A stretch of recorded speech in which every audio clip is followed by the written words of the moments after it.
So you guys being here, you guys are taking ownership of what's going to happen in the next 4 to 6 years, what's going to happen to you after high school.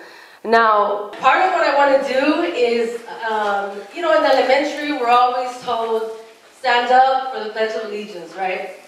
Elementary, junior high, high school. Well, in my resistance years as a little girl, I didn't feel comfortable doing that. I felt that I wasn't being welcomed to this country, so why should I put my right hand over my heart? So I decided, you know what, let me make a pledge that's going to represent who we are, that's going to make me feel good about who I am and what I do. So the first thing I want to do, and I want to invite all of you to join me in this poem. It's called The Pledge of Resistance.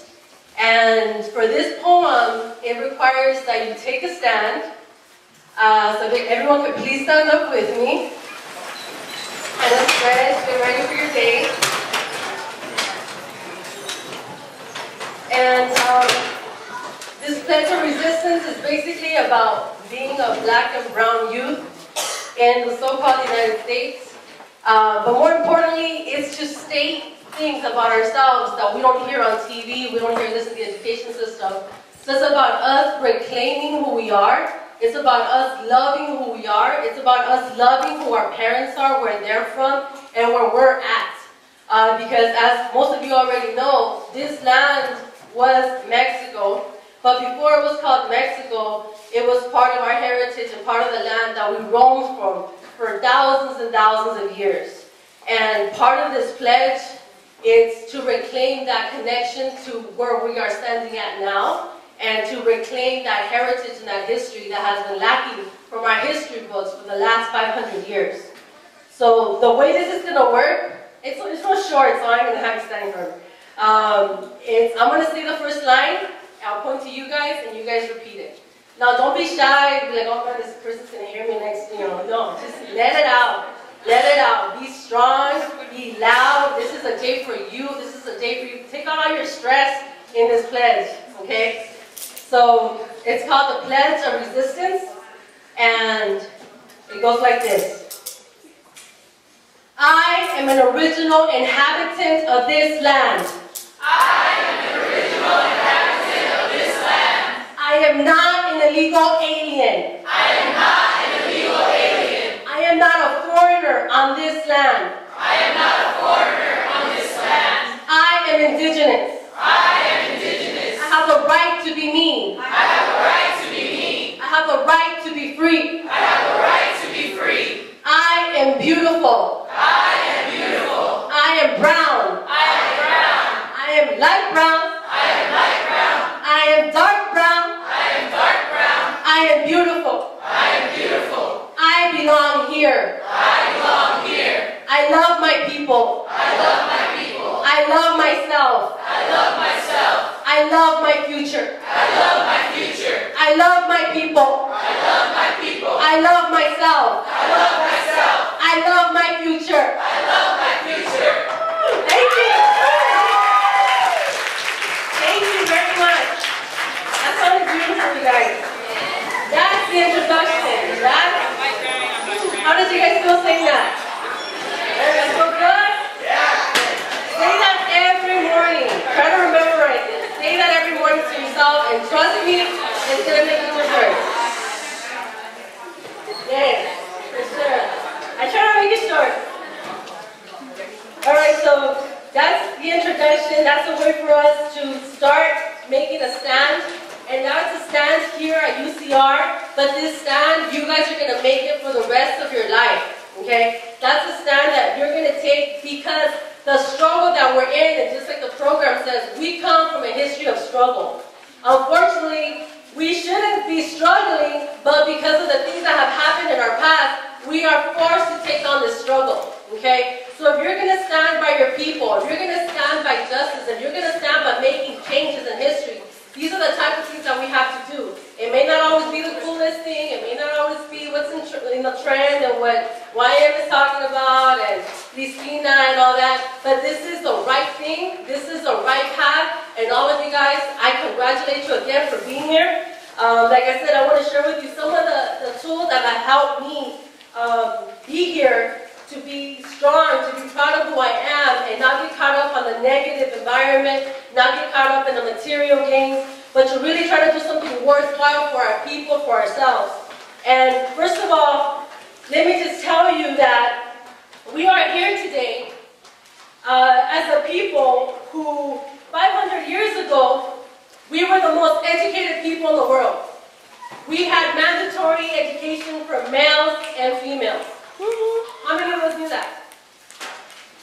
2, 3 people, right? We were the people who invented the concept of zero and decimal point. How many of us knew that?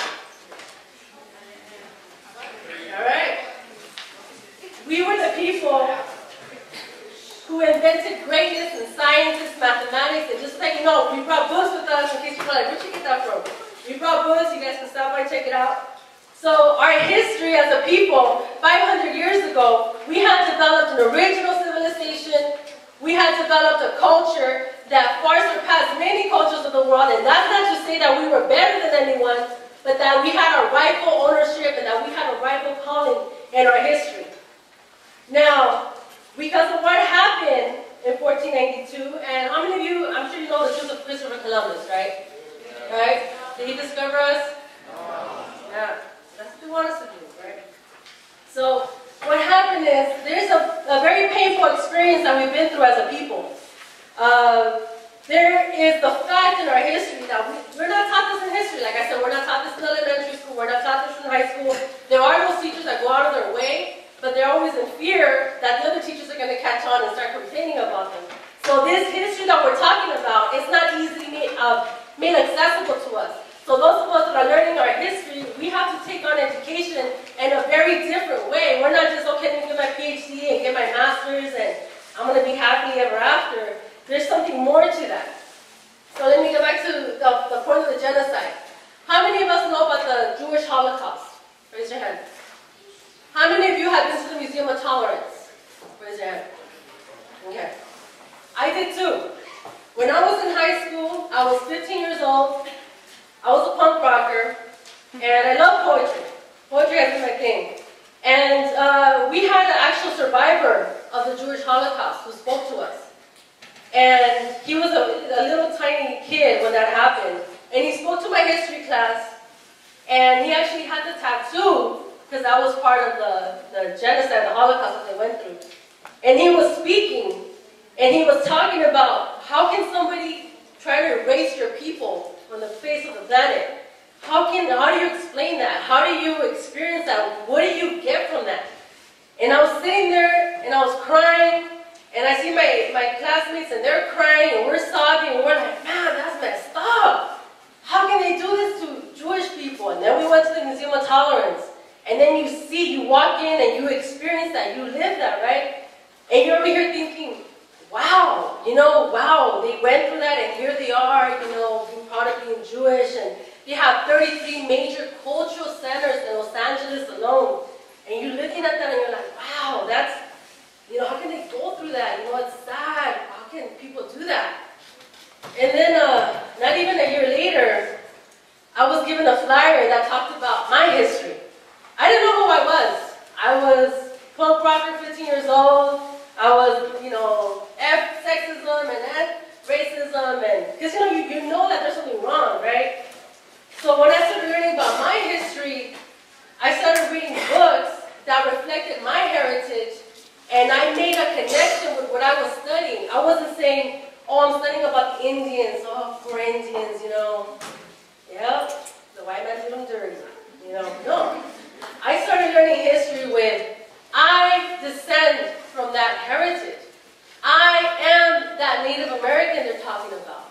I am that Mexican that they're talking about. I am that Central American that they're talking about. And I started learning about the atrocities in Africa, the atrocities in the so-called Americas, in Asia, and I started learning my history as a descendant of what I was reading. Because we're so taught to learning history as, learn these dates and the Indians here, and they didn't have anything, just teepees and stuff. And then the Europeans came and they brought civilization and they brought culture, and then the list stops.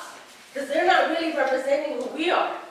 So when I'm learning my history and I'm making that connection, I said, wait a second, this is who I am right here. When they're talking about the genocide, when they're talking about this history, you mean that I went through something that the Jewish people went through 500 years ago? You mean to tell me that 23 million of my people were killed and I know nothing about it? And the whole Western Hemisphere, they estimate 70 to 100 million of our people. And I look at my history book and I was like, nah, it has to be here. That can't be true. Let me get another history book. Let me get another history book. Let me get another history book. And time after time, it was a conquest, Indian battles, it was a conquest. And I'm like, wait a second, if something this drastic happened, why are we taught this? If something so horrendous happened, why isn't this being put in our history books? So then you start learning that there were actual laws to keep us from learning who we were, to keep us from learning who we were as a people, but not only what we did as a people, who we were as a people, but what happened to us as a people. There was a law in 1577 by the King of Spain that it made it a crime, it made it illegal to learn indigenous customs, indigenous history. Because what do you think they were fearing? If these people, once we killed them and we took away their land, if they start learning their history, that's dangerous. They're going to want that back. They're going to want to be proud again. They're not going to let us treat them like crap again. So then you look at Arizona today. I'm talking about 2010. They passed a law in Arizona that forbids teachers to teach Chicano studies, African American studies, Asian studies. So do you see a connection between what happened in 1577 and what's going on in 2010?